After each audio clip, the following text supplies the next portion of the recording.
The Books Podcast, presented by Tim Haig. Hello and welcome to this episode of the Books Podcast. I'm Tim Haig and I've had the privilege of interviewing some wonderful authors for this series.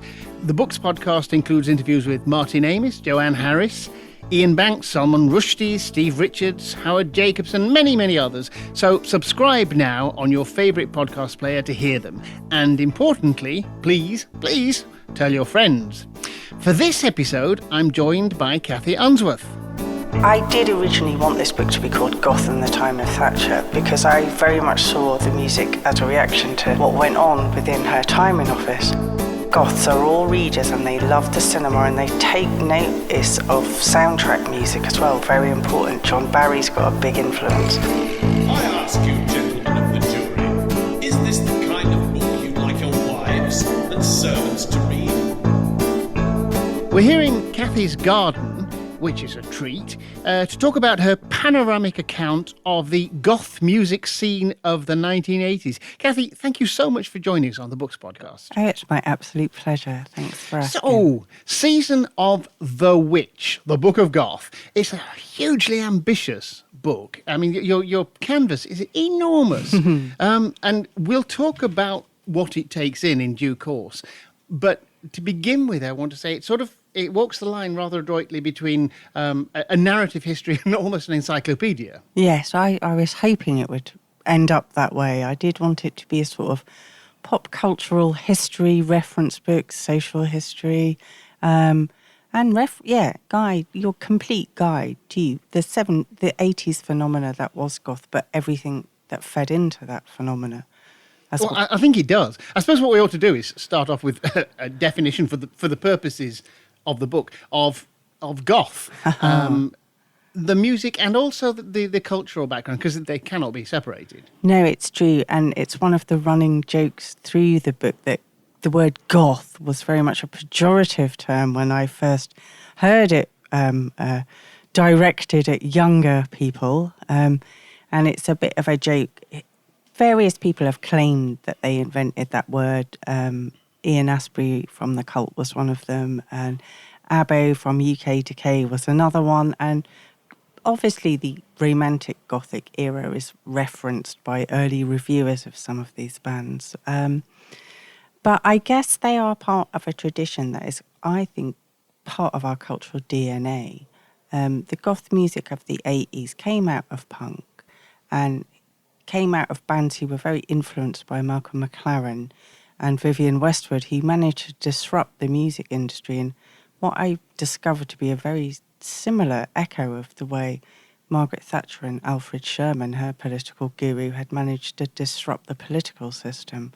Yeah, you say that individualism was a key word for both the sort of Thatcher approach and for the goth musicians. Yes, it's very interesting. Alfred Sherman and Malcolm McLaren shared a certain. You may be the first person who's bracketed these two figures. Well, it's interesting because I did a book about Jordan, who worked with Malcolm and Vivienne. I did her biography with her, which led me into doing this really, and it was Peter York, who I always find a really interesting cultural commentator, and he was a very handy person when I did Jordan's book because he'd written everything down at the time very succinctly, and he talked about Alfred Sherman. He described him as a man possessed with all these mad ideas, which he then couldn't wait to go and share with everyone else. And I thought, yeah, you're talking the same language as Malcolm. He had all these mad ideas, and they spread like a virus through the country with punk.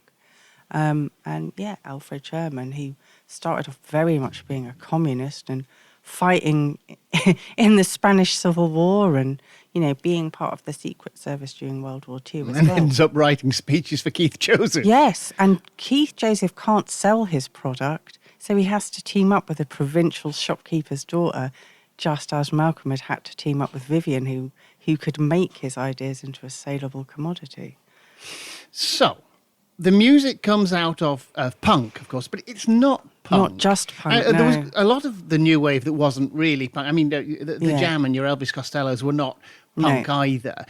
And the goth scene follows, because punk is sort of late 70s. Yeah. And it was very much its own ethos, its own approach. And the Goths had something else going on. They brought something more to the party, didn't they? Yeah, that's why I did originally want this book to be called Goth in the Time of Thatcher, because that's why I wanted it to start with her getting into power and end with her leaving office, because I very much saw the music as a reaction to what went on within her time in office. But my publisher thought if I put her name on the front cover, probably people wouldn't buy it, and he might have a point there.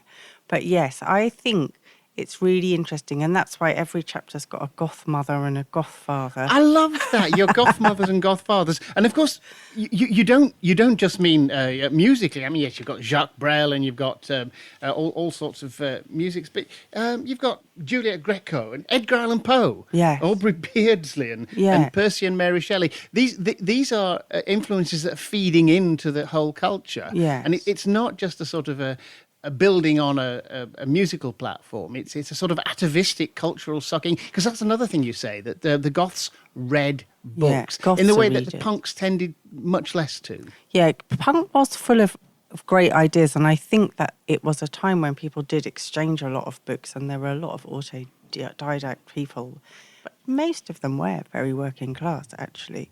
And yeah, Goths are readers. They get inspired. The earliest two bands, let's say, who I start with, Susie and the Banshees, who were followers of the Sex Pistols, they were very inspired by literature. They were very inspired by cinema. And so were Joy Division, who came into being after seeing the Sex Pistols in Manchester. Books But we're were directly inspired. Directly, yeah. You tell us that these bands were formed, Magazine, I think, and, as well, Yeah, formed explicitly as a result of seeing a particular gig. Yeah, they did. And it just, if they thought, if they can do it, we can do it, it just sort of gave them, it's an interesting, and this is why another sort of circular echo is, it's interesting, it's like the skiffle boom of the late 50s and the new wave of British cinema and everything that went on then, this sudden window of opportunity for working class people.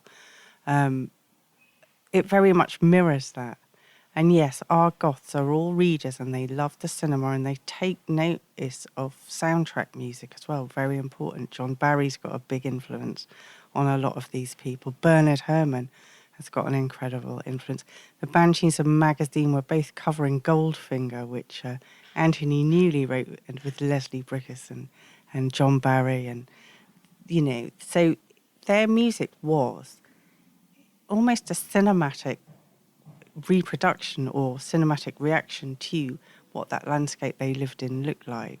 And they built it from the ground up, don't they? One Yeah. of the very amusing aspects of the book is you keep telling us stories of bands that start off, and the bassist will have picked up the bass for the first time 24 hours earlier, Yeah. and they'll have people who've never played who say, right, we're going to be in a band, and some of them clearly had musical talent. Some of them clearly didn't. One of the things I loved, and the very first Susie and the Banshees gig, you tell us, the band included, I think, the guitarist who eventually ended up with Adam and the Ants. yeah, Marco. And yeah. Sid Vicious on drums. Yes.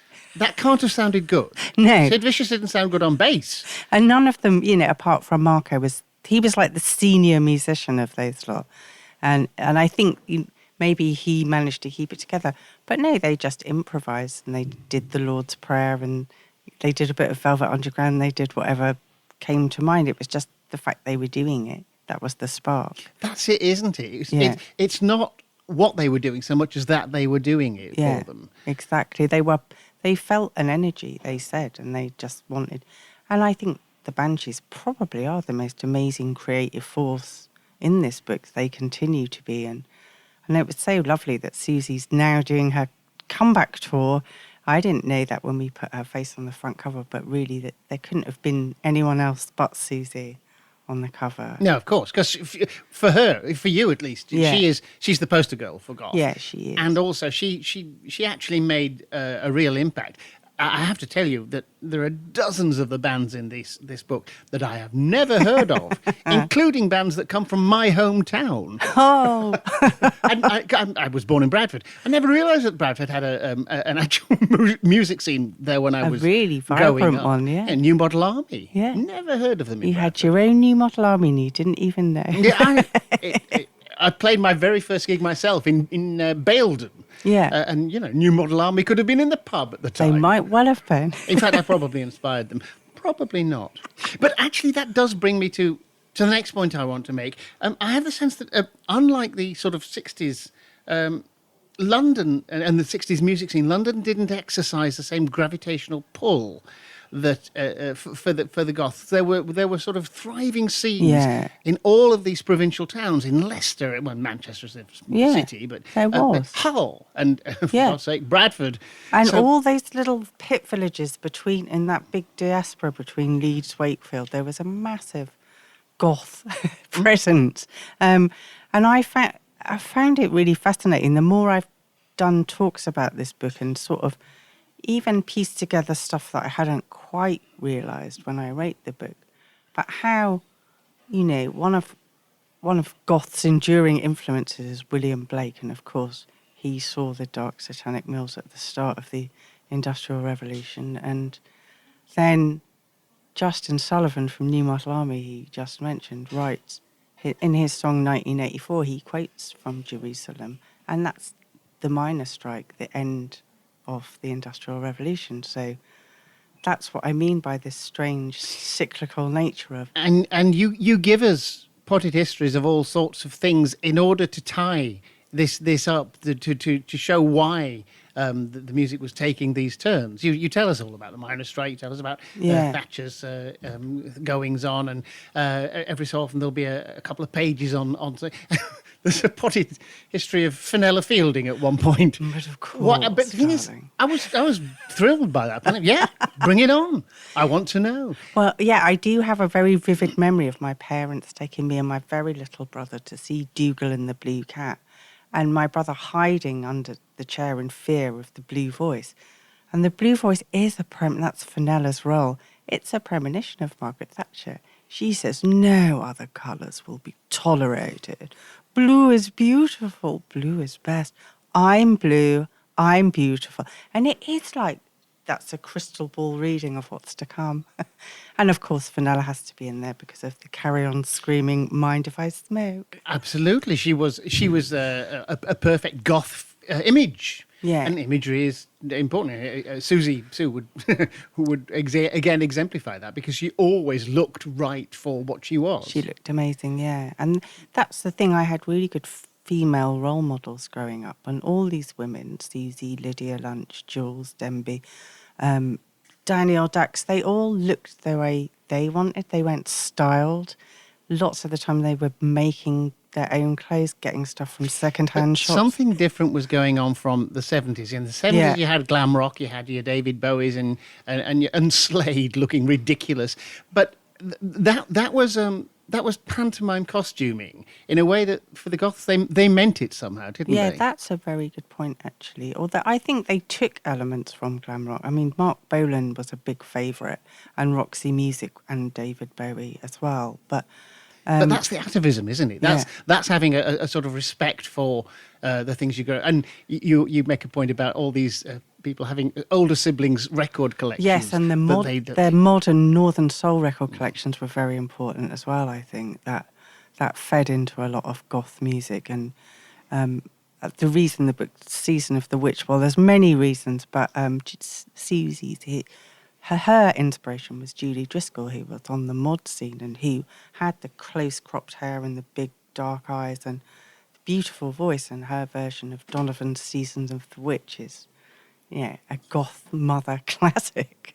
But there's also an echo there of the Bowie song, which has the phrase "Season of the Bitch," and you do that all the way through the book. There are little echoes, there are phrases. When you make a reference to John Lennon being murdered, he was, you suggest he met a warm gun outside the.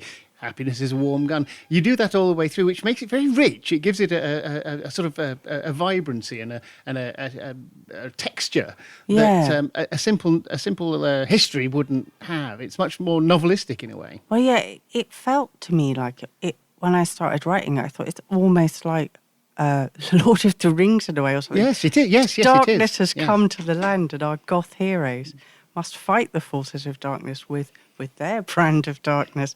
And to understand them, you had to also understand their influences, I thought, and the people that they'd look to. And you had to see the full scope of this being a sort of artistic reaction to England's trauma, like William Blake writing his songs, like Mary Shelley writing Frankenstein in the year the sky went out and there was no summer, and the Bronte sisters seeing the mill towns come to where they lived. And, quite shockingly, when you re-look back into that history of that period, the average age of a mill girl was 24. The average deaf, you mean? Yeah. That's how old they would be. And so you realise that these are the things that, at times of trauma, artistic people record these things in memorable ways, whether in paintings, in books. In this case, it was in music, but inspired by paintings and books. And so I think it is kind of what I'm trying to say is it's always going to be with us, but this was its particular fertile blooming was this period. I have like a whole set of questions, and I have a strong feeling that they're basically all the same question, just expressed in a different way. Okay. I want to come to the question of success. I've mentioned that a lot of these bands I've never heard of. Yeah. Some of the bands I've heard of, but I'm not familiar with. And there were some hits. We all remember Susie doing a cover of the Beatles' Dear Prudence. Yeah. But there's an enormous amount of music here that's not actually in the mainstream. It's not really in the popular consciousness. And I think I want to ask, were they chasing success, or did they have some sort of higher purpose that? I think some of them were, but I think the ones that I've put in this book, who I hope are the sort of really original people who did the best work, I think they were all on a more personal mission, and it was. Most of these bands were trying to operate away from that mainstream music business. And the indie label culture that had been thrown up by punk. Yes. Which was what drew a lot of these people from America, from Australia, to come to London, because they knew that in places like Rough Trade, Mute Records was probably, you were luckiest if you signed to Mute, because Daniel Miller did a 50-50 handshake gentleman's agreement with you, because he totally believed in independent music. That's what one of the successful people who's maintained their careers is Nick Cave. He's had somebody like that who cares about his art and isn't ripping him off. Whereas other people like the Cramps got slightly more unscrupulous record labels who did, bottom line was their only concern. So the bands that flourished were the Cure also got on Fiction, which was a small label that he really looked after them. The Cocteau Twins, 4AD. There was Beggars Banquet. There was a few. But they're still not sort of. This is still underground music. It's not. Yes. It's not destined for number one in the hit parade, is it? Whereas some of the people from this, Mark Almond, The Damned, Dave Vanian, and one or two others, Human League, Adam the Ants, of course. Some of them sort of did make that Tommy Steele leap from proper pop music into show business, didn't they? Yeah, some of them did, and. Yeah, again, Mark Almond had a little indie label, Some Bizarre, with this guy Steve-O, who people were really genuinely quite afraid of. He was a teenage maverick, and he got Mark signed to a succession of brilliant, of brilliant record deals with a lot of money. He had somebody at his back. It's kind of like, if you want to succeed in the music business, you do need somebody like that. I do go in quite a lot of depth about the producers on these records as well, because like Martin Hannett, probably the most famous example, who almost tortured Joy Division to get the sound as crystal clear and he used all these strange little Foley effects like somebody like Joe Meek would have done back in the 50s, 60s, making his own strange sounds. But that's why Joy Division, it sounds like that destroyed landscape of Manchester, which, at the time, when you see films like Charlie Bubbles, for example, you still see that Manchester has been left after the war in a state of total crumbling decline. And of course, to this day, the North is being neglected. Yeah. The levelling up promises are lies. Indeed. So, yeah, those areas sort of outside of the southeast are still suffering from the same syndrome. Yeah, and mate, that's no wonder Goth was so fertile. Another thing that I do like to try and do a little bit of the psychogeographies of each place that I visit, as you, and the fact that Leeds and Bradford had historically been against each other since the time of William the Conqueror, when Leeds was given to Ilbert de Lacy and so avoided the harrying of the north, and Bradford didn't. And then in the Wars of the Roses, they're against each other. In the Civil War, they're against each other. But Goth and the miners' strike brings them together in the end. And for you and for the book, these sort of historical, deeply embedded issues and history are always a constants there, aren't Yes. they? They come through. Indeed, yeah. I know, it's amazing. That's why I would say it's not a linear history, it's a series of interconnecting circles. Like a Celtic interlace, which is quite suitable, as quite a lot of Goths have those tattooed on their arms. But it is, yeah. And then I think it moves fairly slowly through the 80s until 85, the end of the miners' strike and the Battle of the Beanfield, by which time that counterculture, anarcho-punk, that really politicised stuff has been so badly smashed that then everyone starts looking backwards, and that's when psychedelia gets rediscovered. And Doctor and the Medics did play a huge part in that by having that club, which followed on from the Bat Cave, which had been the goth club where everyone, there's Banshees, Soft Cell, Einstein Neubaut and the birthday party, all those people met in that club.